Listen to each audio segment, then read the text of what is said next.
Okay, now that we're out of review mode, I want to show what happened here. Now our images are listed as they were before, but notice now that we have the name and a little star above it.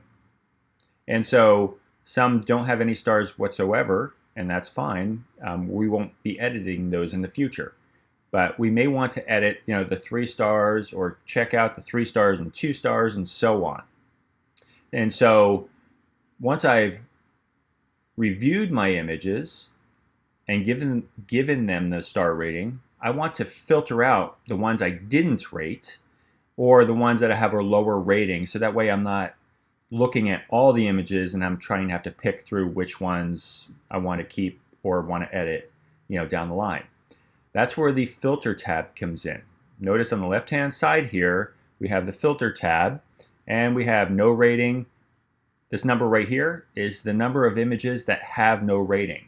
We have 1 image with 1 star, 4 with 2 stars, and 4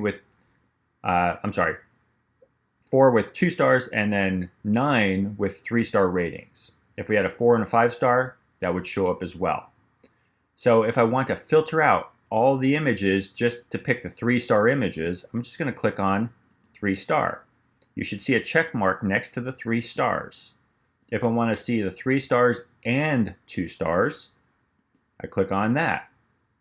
Easy. If I don't want to see the 2 stars, I click that and I only see the 3 stars again. Okay, so now you can actually go in, and if you wanted to, you can go into review mode by selecting all these again and reviewing them even further down the line. But for this, you just will stick with the 3-star ratings, and then go with that. Cool. So once we have our images rated and we know these are the ones we want to work on, we're dialed in, I'm going to go ahead and select all these images. Again, you can click and drag them, but if you have too many to fit on the screen, again, edit, select all, will select all the images that you've selected here or that you're viewing. And now I'm going to switch to the collections panel. I'm going to click this. Now again, we only have the 3-star rated images. What I want to do is create a collection of these so that we can easily refer back to it later. We don't have to go and filter out the stars or any of that stuff. So what I'm going to do here is click on this icon right here, is New Collection.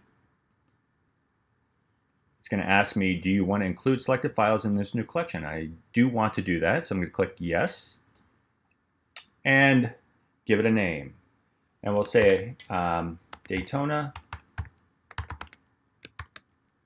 We'll call it Daytona Selects, if I can spell. Cool. So Daytona Selects, hit return. Now you've got that set up. Now if I go back to my filter here, great. My rating, that's because I have this selected. Interesting. The ratings popped away because now I'm in my select. If I go back here and go to my desktop, sorry, this is favorites, desktop, Daytona. Okay, this is everything. So one of the quirky things about Bridge is when you're in a folder that has some ratings, it has to have ratings for the ratings to show up.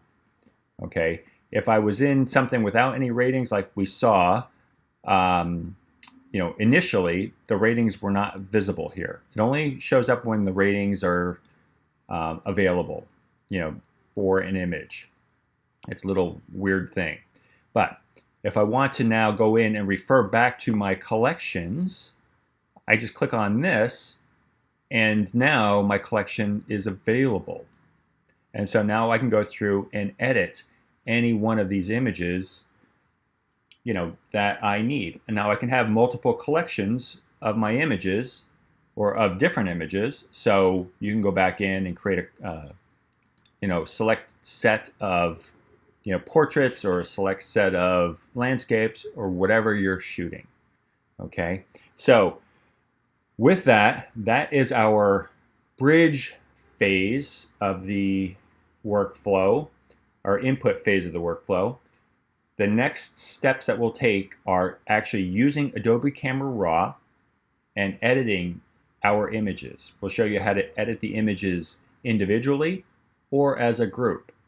We edit as a group if the images are maybe under the same lighting conditions or from the same photo shoot. It makes it a little easier to apply similar settings to all images. Or we can do it individually. Okay? That'll be in the next video, so stay tuned.